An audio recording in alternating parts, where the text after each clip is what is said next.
Oi, meu nome é Marco Aurélio Gal, mas pode me chamar de Gal. Eu trabalho com audiovisual e hoje eu vou falar sobre os destaques de Cannes 2026. Antes de começar, vou pedir para você se inscrever no canal, dar um like no vídeo, escrever um comentário. Tivemos agora o encerramento dessa edição 2026 de Cannes com a vitória do filme Fjord, o grande vencedor da Palma de Ouro, filme do Christian Mungiu. E resolvi falar aqui no canal sobre os maiores destaques desse ano. Vou começar falando primeiro sobre os filmes mais elogiados dessa edição. Primeiro, Fatherland, ou A Terra do Meu Pai, o filme do Paul Bukowski, o mesmo diretor de Ida e Cold War. E o filme conta a história sobre o autor alemão Thomas Mann e ele e a sua filha viajando, atravessando uma Alemanha destruída pós-guerra. A história se passa em 1949. Assim como os filmes anteriores do diretor, esse também é filmado em preto e branco. É um filme que foi muito elogiado pelo tom do filme, por ser um filme sério, mas que também é sensível. E é um filme que também foi muito elogiado pela atuação da Sandra Hüller. O filme, inclusive, tem distribuição da MUBI. E eu acredito muito que eles vão criar uma campanha para Sandra Hüller, mirando essa temporada de prêmios que vem aí. Ganhou prêmio em direção, ele empatou o prêmio em direção. Outro filme que também muita gente apostava que ia ganhar a Palma era o Minotauro, o filme do Andrei Yaginstev. O Yaginstev é o diretor de Loveless e é um cineasta russo que é muito crítico do Putin. Ele já foi premiado 3 vezes em Cannes, e essa é a 4ª vez que ele ganha, que ele ganhou o grande prêmio. E é um filme que parte de um caso de infidelidade de um marido que descobre que a sua esposa foi infiel. E a partir disso, ele discute sobre a Rússia contemporânea, sobre até outros temas, incluindo aí como a guerra na Ucrânia, sobre as classes privilegiadas e como elas usam o seu poder para poder burlar a burocracia. O filme tem distribuição da MUBI nos Estados Unidos e aqui no Brasil também, toda a América Latina. E, claro, entre os mais elogiados, o vencedor da Palma, Fjord, filme do Christian Mungiu, que já venceu a Palma antes, com 4 meses, 3 semanas e 2 dias. O filme é sobre uma família que se muda da Romênia para a Noruega. O pai é romeno, a mãe é norueguesa. E a partir disso eles encontram diferenças culturais que são o suficiente para causar transformações extremas na vida dessa família. É um filme que gera debate, ele toca em temas polêmicos, eu não quero aqui comentar e dar qualquer spoiler que possa ser do filme, mas é um filme que gera bastante debate. Inclusive eu vi muitas críticas comentando que o filme talvez pudesse ter uma abordagem conservadora, e é um filme que foi muito elogiado pelas atuações do Sebastian Stan e da Renate Reinsve, ainda mais por ter vencido a Palma. Eu acredito que a Neon vai vir forte com a campanha para esse filme, mas é um filme que é falado predominantemente em inglês, então apesar de ele estar mirado aí pro Oscar, ele não deve competir na categoria de filme internacional. Outros destaques: All of a Sudden, que é um filme do Ryusuke Hamaguchi, diretor japonês de Drive My Car. É sobre uma mulher que trabalha numa casa de idosos e ela tem muita preocupação com as pessoas que ela cuida, mas que ela recebe pressão para mudar a forma de se relacionar, e isso é algo que ela se contrapõe. O filme tem 3 horas de duração, o que não é incomum para os trabalhos do diretor, que são filmes de extensa duração. Mas é um filme que a crítica considera que não é pesado, não é arrastado. Foi muito elogiado também pelo ponto de vista muito otimista. As atrizes Virginia Efira e Tao Okamoto, as duas ganharam o prêmio de interpretação feminina em Cannes. O filme também é da Neon.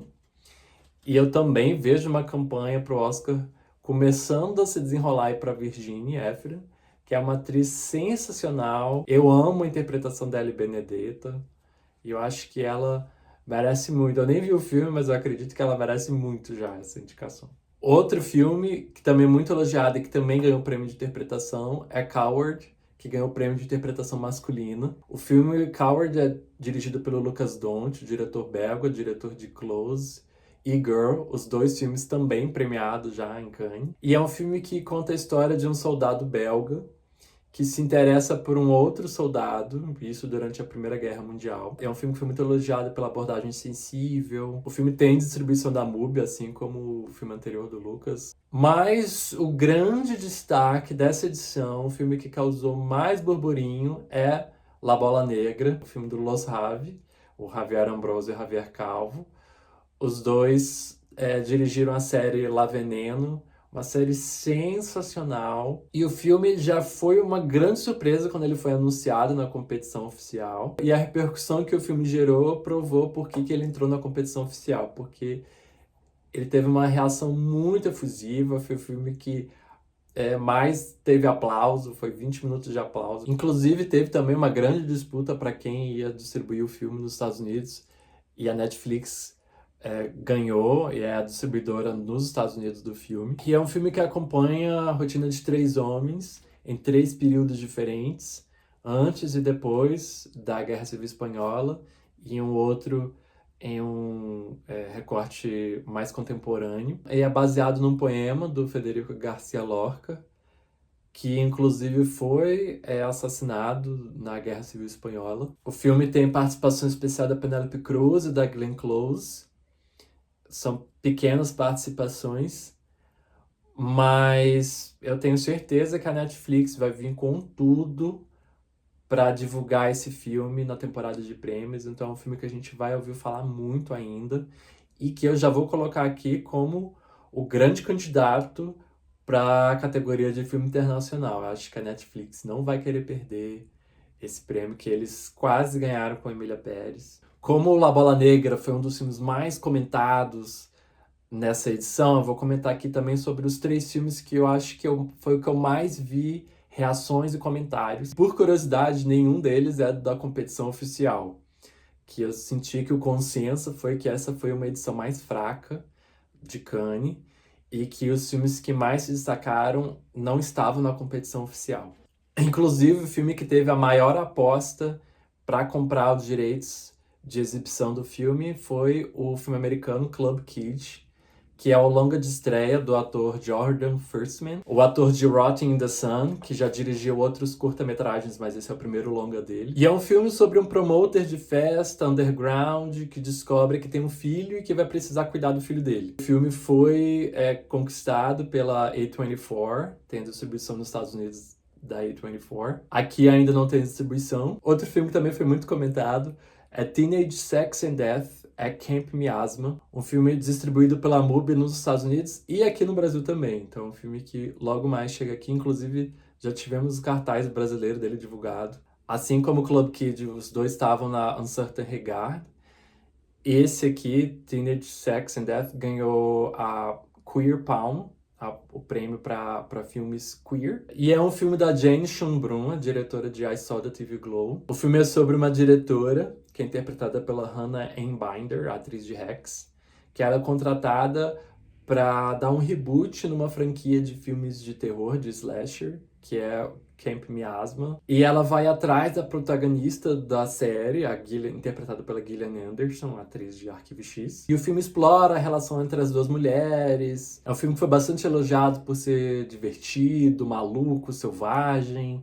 Então eu acho que é um filme que promete bastante. E o último filme que eu vou comentar aqui é a animação Jin Queen, que estreou na Sessão da Meia-Noite. É uma animação francesa. Os diretores do filme trabalharam em outras animações, como Ernest Celestine, A Tartaruga Vermelha, que são filmes bem sensíveis e delicados, mas Jin Queen é uma animação de humor escrachado, uma animação gay de comédia. É um filme que é sobre um vírus que transforma homens gays em héteros e um homem musculoso de academia que vai atrás de buscar a cura para esse vírus, porque ele já não é mais tão idolatrado como ele era antes. Não tem distribuição aqui no Brasil. Eu pesquisei, eu vi que tem uma distribuição nos Estados Unidos, uma distribuidora independente, uma distribuidora pequena. Torcer para ele conseguir uma distribuição aqui no Brasil, como a Synapse fez com a Sapatona Galáctica, porque esse filme me lembrou muito Sapatona Galáctica, que é um filme que eu também adorei. E é isso, gente. Poderia aqui falar, tem vários filmes aqui ainda que eu poderia falar. Paper Tiger, do James Gray, que é um filme de máfia russa que não foi muito elogiado. Poderia falar sobre Hope, que é um filme meio futurista, que eu fiquei muito empolgado para ver, apesar das críticas sobre os efeitos visuais do filme serem bem fracos. Eu tava super empolgado para ver Parallel Tales, o filme do Asghar Farhadi com a Isabelle Huppert e a Catherine Deneuve, mas o filme foi massacradíssimo, considerado o pior filme do diretor. E o filme Elefantes na Névoa, uma coprodução brasileira que ganhou o prêmio na Mostra um Certain Regard, o prêmio do júri. Mas aqui, vou parar por aqui, senão esse vídeo vai ficar enorme. E por enquanto é isso. Se você tiver ideia sobre outro filme ou assunto que quer que eu comente, é só escrever aqui nos comentários. E a gente vai se falando. Tchau, internet!